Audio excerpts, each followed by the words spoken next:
One. Hey everybody, this is Team 3, and this is Resilient Clean Energy. We have Trisha, Sonya, myself, Jim, Mia, Mikael, and Katie.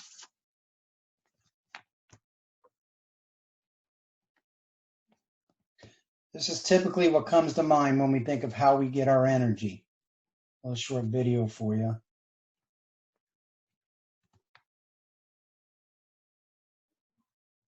Yeah, the smoke just spewing all its crap up into our atmosphere. Ain't it a sight to see? These litter the landscape in some areas. Where I was from in Cleveland, they're pretty much everywhere. Here locally, we got the Big Bend power plant, which is the largest polluter in the state. What is energy resiliency?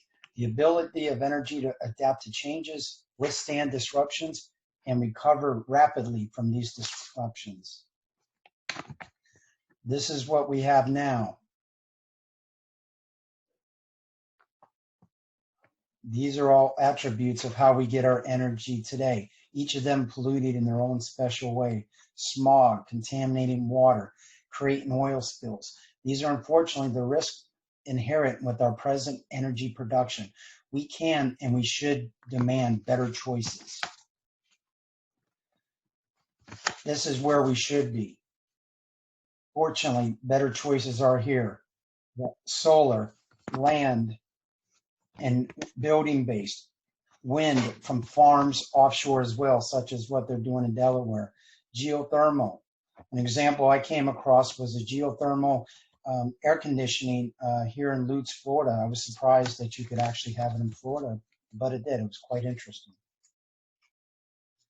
Next, we got a good chart that shows the efficiency. And you can see where we are now. We got coal, oil, natural gas, the worst. Solar, 207%. What's surprisingly is wind is almost 5 times as efficient as solar. I thought this was a great chart put out from Wall Street there. Next up, we have Katie with our objectives. Hi, everybody. I'm Katie. So I'll be talking about our objectives today.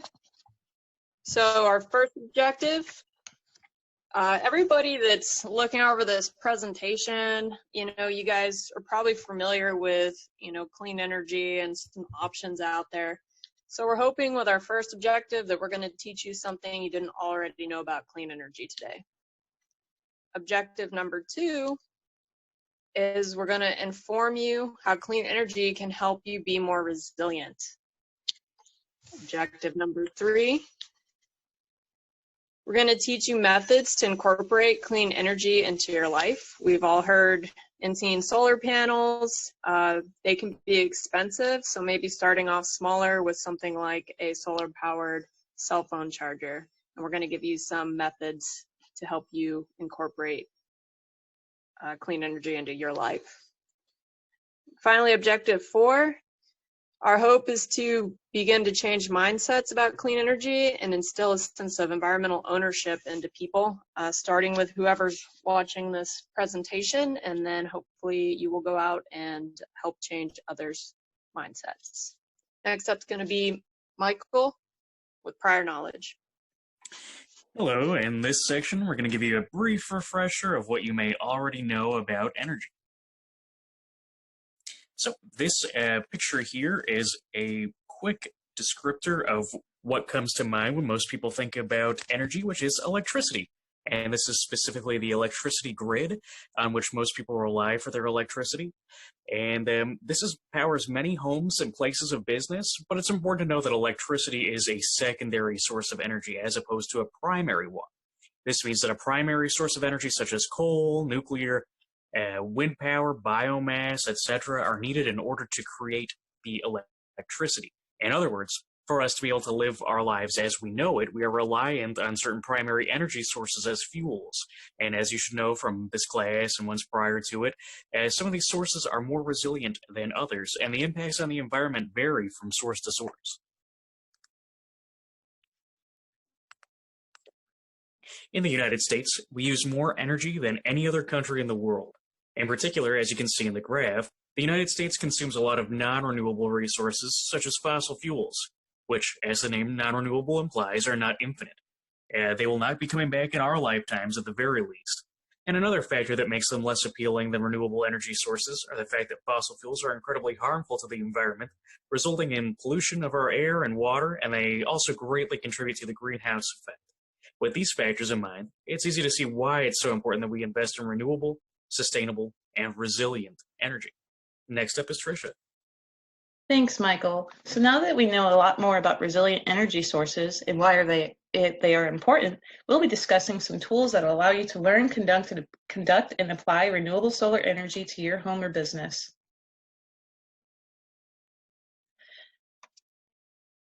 If you've ever wondered how much it would cost to go solar, or better yet, how much you could save, you're in luck because there are so many websites and apps that you can download, find online, or download to your phone right now that give you estimates. The one app pictured here, Solar CT, comes complete with step-by-step instructions that allow you to calculate and track inputs and outputs of the system.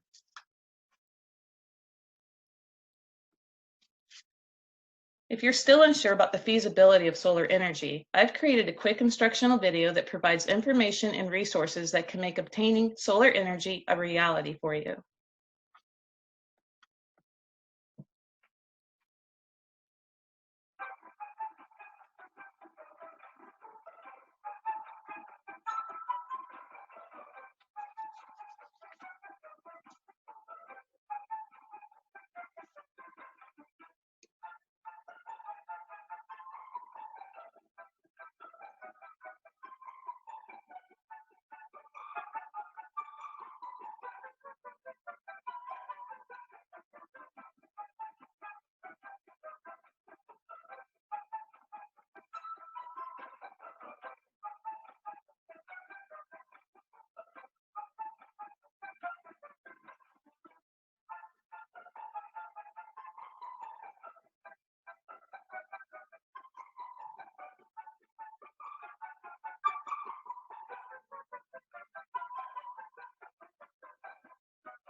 All right, thanks for watching. And to learn more about solar energy options available to you and discover all the different opportunities to make yourself, your energy a little more eco-friendly, please visit energysage.com and solarestimate.com.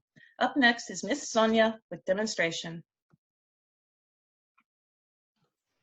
Thank you, Trish.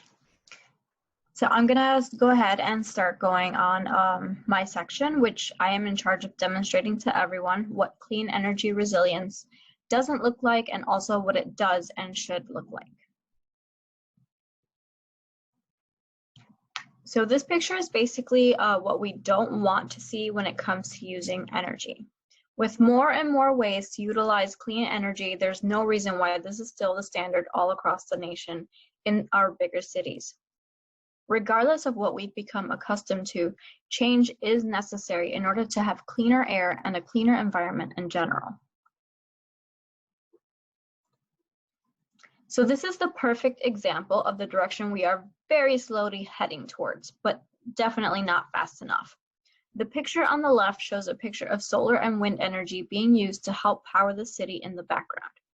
This is part of the Clean Energy Transformation Act in Washington State.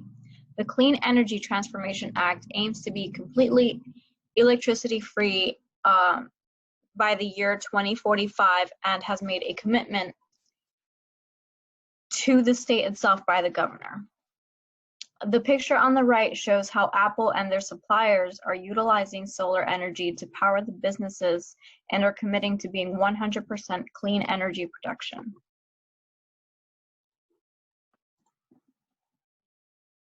So this video is a series of different photos showing the different kinds of clean renewable energy there is out there.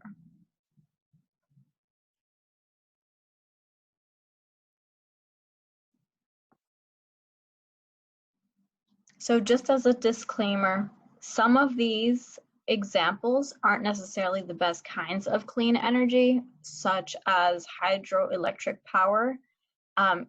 While it is somewhat clean, it can be deemed as not clean just because it does have impacts on the environment itself. It uses a lot of dams, and in order to create those dams, it can destroy a lot of natural habitats. But for the most part, a lot of these are a lot cleaner than the norm.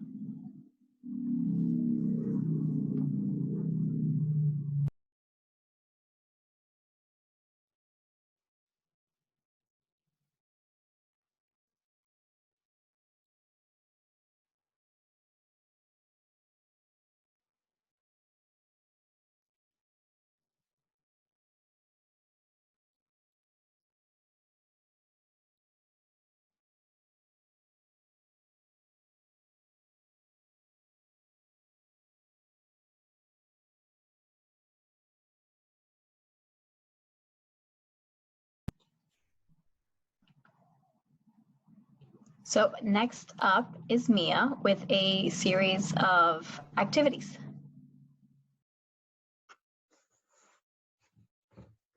Thanks, Sonia.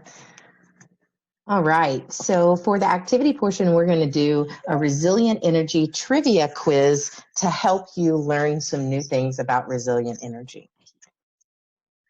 So for our first question, how many days did Portugal run all its regular electricity consumption on renewable energy alone? Anybody on the team have a guess? 7 days? Those are pretty good guesses. 7, anybody else? 3 days. That's close. 5. Nice job, guys. All right, so it's 4 days. They were able to, the electricity consumption in the country was fully covered by solar, wind, and hydropower in an extraordinary 107-hour run. And that was May 2018.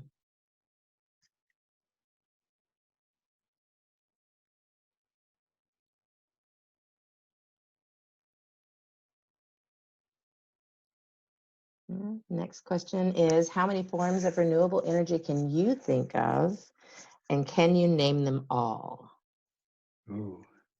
So we actually, for renewable energy, we have 8, and then a few of which are questionable whether we decide if they're clean or not.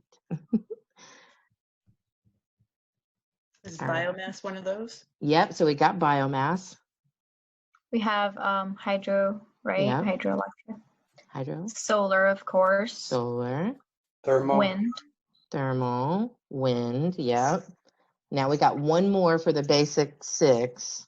Clean. I knew you guys would get clean. Wave energy. Yep, you got it. You totally got it. And now there's 2 other forms that are questionably renewable. Nuclear. Yep. And Is the other one hydrogen or something like that? totally got it, Katie. Yep, that's exactly right. Yep. So nuclear and hydrogen are still in, even not everyone considers them to be renewable. I think hydrogen should definitely get a lot more attention in that sphere. But I think that nuclear is something that a lot of people are still interested in phasing out. All right, and then question 3, how much do plant-based biofuels reduce greenhouse gas emissions when compared to petroleum-based gasoline? So this will be a percentage. Anybody got an idea of a percentage of reduction in the emissions? Like 45%. 60%? You're right on it, Jim. You got it, hit it on the nose. Ooh. So because in the life cycle analysis, they credit the biofuel with the CO2 that was captured and stored during plant growth. So that balances out the emissions from harvest, conversion, and distribution. And the research actually shows that, on the next slide, that we have the potential to reduce as much as 86%. That's where I had the 80. The potential is there for 86%. Yep. Potential. Nice. Yeah. All right. Define power sector resilience. Oops, oops, oops, oops. This one has me stumped, I'm not sure. Yeah, anyone else? So power sector, you can switch to the other side and let's read the definition really quickly. The ability to anticipate, prepare for, and adapt to changing conditions, withstand, respond, and recover rapidly. And those pieces are resiliency. This next part explains why it's the power sector. So that's the disruptions to the power sector through adaptable and holistic planning and technical solutions. So the power sector is looking at our energy grid as a whole and all of the sources of fuel that we use to generate the electricity for a neighborhood, for a city, for a community, and for a country as a whole. So looking at renewables in conjunction with each other to cover some of the gaps or some of the perceived challenges with certain forms like solar challenges daylight, but paired with wind and thermal, you get a really good coverage and you have a more resilient power sector. All right, and then the last one is to see if anyone can name 5 of the top 10 renewable energy generating countries in the world. So they generate the most energy. America. America is one of them, yes. China? Yep. Spain. Germany? Germany, yes. Spain, no, strangely. Belgium. Belgium, Canada. no. Canada, yes. France. No. Norway. Japan. Japan, yes. Sweden. No. I'm going to go on China. Italy. Italy, yep, and that was 5. So China, you can switch to the next one, and I think it's got them on there.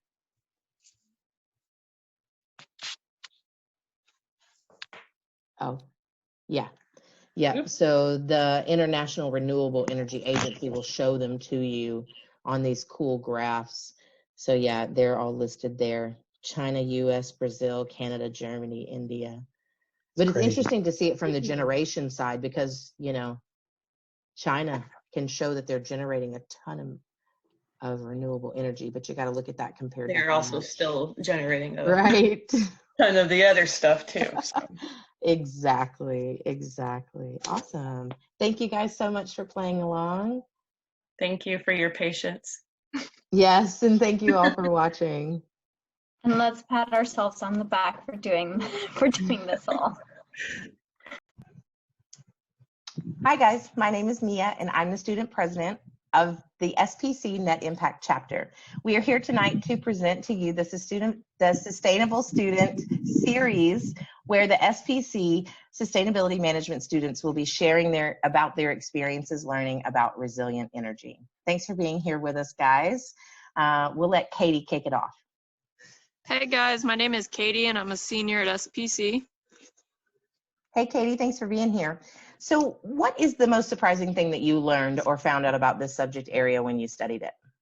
Well, Mia, going into this, we all know about, clean energy. We know things about it. We all know solar and wind, and doing research into it, I kind of found out a lot of different things about clean energy I didn't know. Like a lot of it's not so clean as we all think it is. Every type has some disadvantages. If you think about solar, actually making the panels, requires a lot of energy and material use, and then transporting them and all that, causes emissions. And so unfortunately, even our clean energy sources have some problems, but overall, at least we're trying to move in the right direction. So that was probably the most surprising thing, just learning how many problems there actually are still with the clean energy sources. But like I said, as long as we're going in the right direction, that's a start.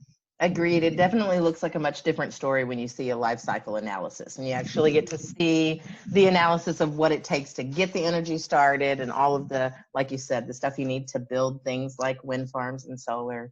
Absolutely. Yep. Thank you. No problem. Right. Up next, Mikael. Hi there, my name is Mikael Malone, and I am also a senior here at SPC. Awesome. Thanks for being with us, Mikael. How can this information be applied where you work currently or where you have worked? Well, I currently work overnight as a freight associate at Home Depot, and I see a couple different places that these things can be applied. The first one being the reduction of waste. For example, since I work overnight, there aren't really customers in the store, so turning off things that aren't needed, such as excess lights or the radio overhead, since nobody is really needing to use those things at the moment, I think is one of the easiest ways to apply it.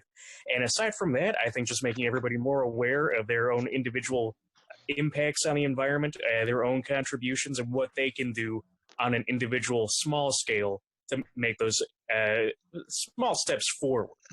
Yeah, it's really amazing. I've actually read some case studies about businesses who have done what you're talking about, energy evaluations.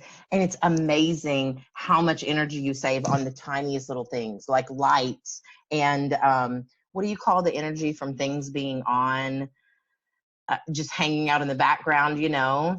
But yeah, you're right. Absolutely. Thanks for sharing. Jim. Hey, everybody. I'm Jim. I'm a senior as well here in Sustainability Management Program. I got 2 more classes and I'm done. Congrats. Awesome. Thank you. How can this information change how you approach your everyday life? Well, I'll tell you, it was great to learn about all the different energy types and, and really investigating the impacts as we've seen from our projects. I mean, we've seen how what we have today with pretty much the coal, the oil, natural gas, and we need to change how we get our energy. It's imperative for us to lessen the impacts on our environment. On a personal level, the project has made me more aware of my impact. It's prompted me to maximize efficiency within my home, which I actually do a good job now. I mean, I'm all LED. I upped my insulation. I got automation on certain items, Energy Star appliances. I mean, honestly, other than I'm working on these vampire things, trying to lower them. That's it. I know Vampire energy. You're right. Yeah, I hate to say I got 47 of them in my house. And you seem a lot, but I'm telling you, if you go around your house, every little thing, it adds up. Some of them I might not be able to do anything about, to be honest, but it's nice to know that. Yeah, when I did the calculator for mine, I think it was a couple $100 a year. I was pretty surprised. Right? Yeah. I mean, and some of them are built into the products, and unfortunately, you can't change. But, we Right. got that kilowatt meter, and that's going to be a pain to do that many, but I'm curious, maybe just a few, just to see, get an idea, Right. See where they're coming from. Yep. Awesome. Thanks for sharing. Yep. And Trisha? Hi, I'm a senior like everybody else in the same program for sustainability. Awesome. And what do you think you can do to be more resilient overall? I think, well, in regards to sustainability, I think broadening perception through awareness, raising awareness and understanding is the key to implementing the necessary changes needed within the current cultural structure. And we as individuals or as a collective, not just corporate, can overall become more resilient by aligning our habits and our goals, our businesses, our creative endeavors with sustainable practices and ideas that have a positive effect on the natural environment as opposed to a negative one. And also, I think by seeking diversity and social justice within the social environment can also have a really greater resiliency to our world. So that's it. It's amazing how that pushes along sustainability as a whole, making sure to include the people part of it. It's easy, I think, a lot of times to talk about the environmental aspects of resiliency and sustainability, but the people aspects of it are really important. Yes, that's part of the whole And I do think program. that pushes it all along, right? When we respect each other and hold the values to how we're treated by companies and higher, then I think we hold those values for the world higher and for each other higher. And it turns out to be positive all the way around. Exactly. Thanks for sharing. Thank you. All right, and over to Sonya. Hi, I'm Sonya. I'm a student at St. Petersburg College with the Sustainability Management Program, and I'm a senior. I'll be graduating in December. Awesome. All right, Sonya, thank you. What's the best way to communicate this information to the businesses who need it? So for me, in my opinion, there are so many ways to communicate the information we've learned throughout the resilience projects in the class. There are always presentations through PowerPoints, websites like SketchUp, which is an amazing way to showcase different projects to businesses and bring a whole presentation to life. However, one of my favorite ways to communicate information for me has personally become using Prezi. I had no idea what it was, but after using it, I found out that it was so easy to work with and to set up presentations, but it looks so professional and so polished. It's just perfect for me. I agree. I think Prezi makes beautiful presentations. It's really impressive. And it's great how we have all of these new tools and technology-based tools to help us communicate this information in all of the different ways that people learn. Definitely agreed. Awesome. All right. Thank you so much, Sonya. And thank you, Team 3, for sharing your information on resilient energy with us. We appreciate you. We'll see you guys next week.